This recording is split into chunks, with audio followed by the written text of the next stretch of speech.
हम सिपाही ये लश्कर हुसैनी के, हम सिपाही ये लश्कर हुसैनी। मौला मुश्किल कुशा शेर खुदा सल्लल्लाहु अलैहि একবার রাসূলের পাকের দরবার পাকে আসছে, কখনো এসে প্রবেশ করেননি। এমন সময় এক সাহাবায়ে রাসূল উঠে দাঁড়িয়ে বললেন, ইয়া রাসূলুল্লাহ, মুমিন এবং মুনাফিক চিনবার উপায় কি? আপনারা জানেন মুমিনের যে বাহ্য চেহারা, মুনাফিকেরও সেই বাহ্য চেহারা। মুমিন এবং মুনাফিক উভয়েরই দাড়ি আছে, মাথায় টুপি আছে, পিলহান আছে।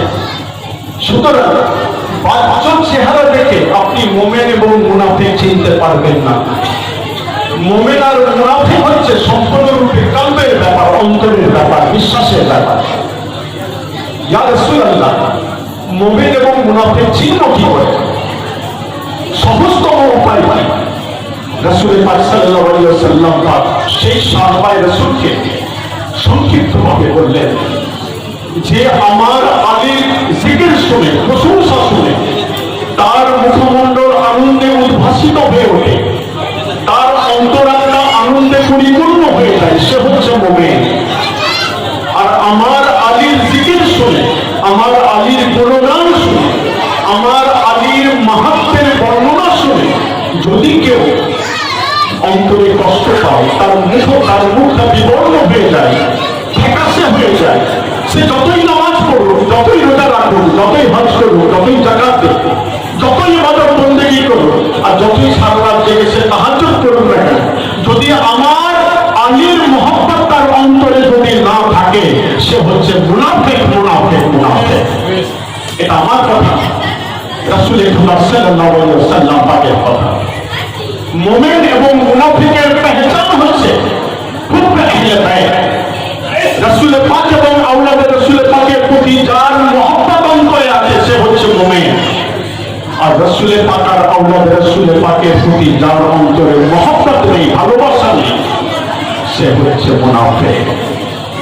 আমার পরমারাধ্য দাদা হুজুর পাক রাসূল পাক সাল্লাল্লাহু আলাইহি ওয়াসাল্লাম পাকের প্রত্যক্ষ 33তম বংশধর হযরত সাইয়্যিদানা ও মাওলানা মারুফ শাহ কাদেরী আল হাসান আল হুসাইনি তিননগরী ওয়াসাল্লাম পাক মশিয়া পাকে লিখছেন, মুমিন হ্যায় জিসকো দিল মে হ্যায় উলফত হুসাইন কি, মুমিন হ্যায় জিসকো দিল মে হ্যায় উলফত হুসাইন কি, কাফির হ্যায় জিসকো হোনা মুহাব্বত হুসাইন।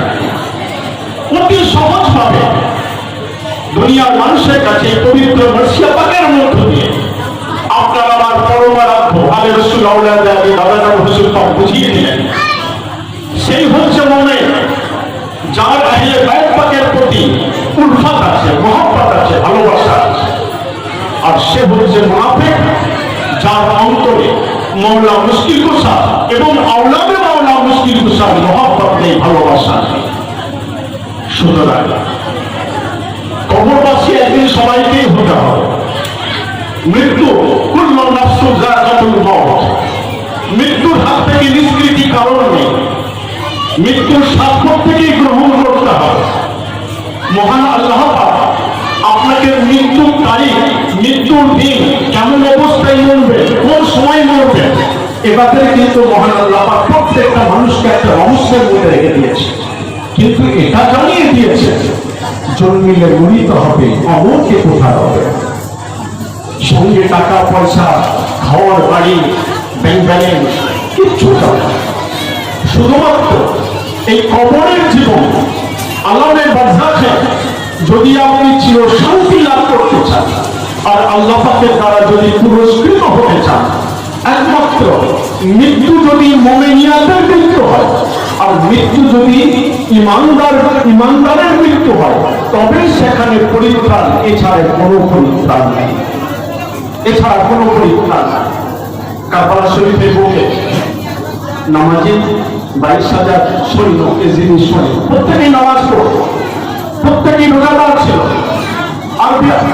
আরব দেশের মানুষ কোরআন শরীফ তেলাওয়াত তো দূরের কথা, প্রত্যেকের কোরআন শরীফ মুখস্থ ছিল। ইসলামের ইতিহাস সাক্ষ্য দিচ্ছে শত শত হাফেজে কোরআন ছিল, ইসলামের ইতিহাস সাক্ষ্য দিচ্ছে সেখানে অসংখ্য কোরআনে হাফিজ ছিল, মুফতি ছিল, কিন্তু তারা মৌলা ইমাম হোসেন আলাইহিস সালাম পাককে চিনতে পারে। যে মৌলা ইমাম হাসানাইন পাকের উপরে নামাজের আপনি হাতের উপর দুরূদ শরীফ পাঠ করছে, আল্লাহুম্মা সাল্লি আলা মুহাম্মাদ ওয়া আলা আলি মুহাম্মাদ, সেই আলে মুহাম্মদকে জবাই করবার জন্য, শহীদ করবার জন্য, হত্যা করবার জন্য নামাজ থেকে উঠে তারা তরবারে শান দিচ্ছে, ধার দিচ্ছে। হায় মুসলমান, যে রাসূলের পাক এবং আল্লাহর রাসূলের পাককে ভালোবাসার কথা, মহব্বতের কথা মহান আল্লাহ পাক কোরআনে মাজিদে সূরা কোরআন মধ্যে ঘোষণা করলেন, কুল্লা আশহাদুকুম আলাইহি রাসূলুল্লাহ কামা ফিল কুরবান। আই আমার হাবিব, আপনি জগৎবাসীকে জানিয়ে দেন, এই দ্বীন ইসলাম প্রচারের বিনিময়ে আমি তোমাদের কাছ থেকে কোনো পারিশ্রমিক চাই, তোমরা কেবলমাত্র আমার আহলে বাইতকে মহব্বত করো, আমার আহলে বাইতকে ভালোবাসো। আহলে বাইতকে ভালোবাসার নামই হচ্ছে মুমিনিয়া। আহলে বাইত পাককে মুহাব্বত করার নামই হচ্ছে, আহলে বাইত পাকের সঙ্গে প্রেম করার নামই হচ্ছে মুমিনিয়া। নামাজ অবশ্যই শ্রেষ্ঠ ইবাদত, রোজা অন্যতম শ্রেষ্ঠ ইবাদত, হজ যাকাত আল্লাহ পাকের হুকুম, এগুলো আমাদের জন্য ম্যান্ডেটরি, কম্পালসরি, ফরজ ইবাদত। ইচ এন্ড এভরি মুসলিম, প্রত্যেকটা মুসলমানকে নামাজ রোজা হজ যাকাত অবশ্যই পালন করতে হবে, এটা ম্যান্ডেটরি। কিন্তু অন্তরে যদি রাসূলের পাক এবং আওলাদের রাসূলের পাকের মহব্বত যদি না থাকে, আর যতই নামাজ, যতই রোজা, যতই হজ করুন না কেন, যতই যাকাত দেন না কেন, সেই নামাজ আল্লাহ পাকের দরবারে কবুল হতে পারে না, হতে পারে না, হতে পারে না। সেই কারণেই আল্লাহ পাকের হাবিব সতর্ক করে দিয়ে গেছে বিশ্ববাসীকে, আমার উম্মতরা ৭২টা ফিরকায় বিভক্ত হবে, একটি ফিরকা জান্নাতে যাবে, বাকি ৭২টা ফিরকা জাহান্নামী হবে। আমরা বর্তমান প্রযুক্তির যুগে বাস করি, আমরা বর্তমানে বিজ্ঞানের যুগে বাস করছি।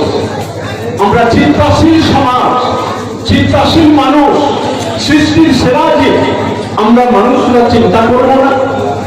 ৭২টা ফিরকায় নামাজ পড়ে, রোজা রাখে, হজ করে, দেখার দেয়, ইবাদত বন্দেগী করে। পৃথিবীতে এমন কোন ফিরকা আছে নাকি যে কেউ বলবে যে নামাজ পড়ার দরকার নেই? এই কথা বলা মানে আল্লাহ পাকের বিরুদ্ধে চারণ করা।